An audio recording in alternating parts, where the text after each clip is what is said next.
राज्यरू गरीबी हटाइबा नहीं सरकार केते कण योजना करुछंती हेले एसबु केवल घोषणा सर्वस्व एकथा आमे कहूछु बयसर अपराह्न जीवन जीवा पाई संघर्ष करुथुबा दंपति करुण कहानी।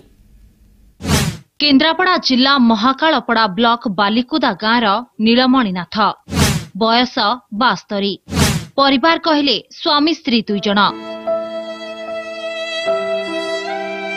जणे अन्य जनक उपरे निर्भरशील मूल मजूरी करी पेट पोषुवा बेले एही असहायक जीवन रे काल होईछि दुर्घटना।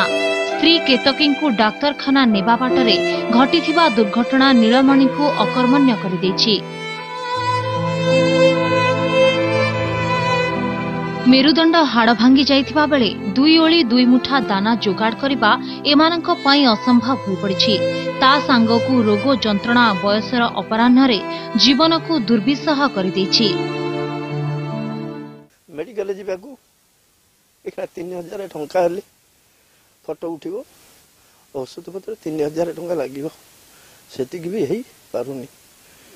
थरे डाक्टर को पचारली सिकला हरारी 40-50 हजार भली टंका हेले से बेको पूरा पूरी भलो हो। तो पुओ ना कि संपत्ति बाड़ी ना कि मो पाखे पैसा बता उसी लागी जाते आनी बुढ़ा को खर्च करते बुढ़ा।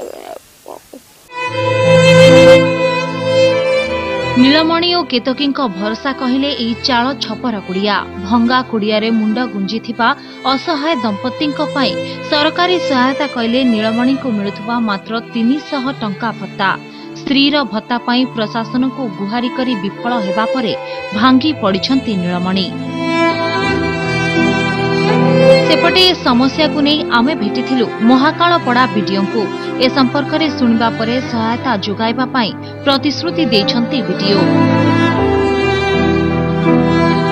माने ताकर आर्थिक परिस्थिति भारी खराब ताकर पुओ नाही अकाले रे मध्य वियोग होइछि पुओ झियोटा अकाले रे वियोग होइला आ बुढ़ा बुढ़ी 2 जन असुविधा ना जंबाड़ी अच्छी किसी ना सरकार घर 10 किलो चाउल अंडा मिलती से खाई बंची। एक्चुअली यही केस रे आम तो तार डिटेल्स आइडेंट जानू आप प्रथम शुणा पाचु बा कौन परिवार लोक आमको भेटे ना ये विषय में अवगत ना इमिडिएटली आम एक्जिक्यूटिव अफिसर जी अच्छी इमिडिएटली खबर दूसरी से तार डिटेल्स इनक्वारी देलापर तार कौन समस्या रही बहुत ओल्ड एज ओल्ड एज कौन आम संभव आम कर भत्ता कि पाई सारी आउ अदरवाइज आम जहाँ घर पर जहाँ प्रोसीजर अनुसार आम निश्चित साहाय्य करूँ कि जदि घर पीएमआर लिस्ट नथिबा आम बीपीआर इनवॉल्व कर देदेव।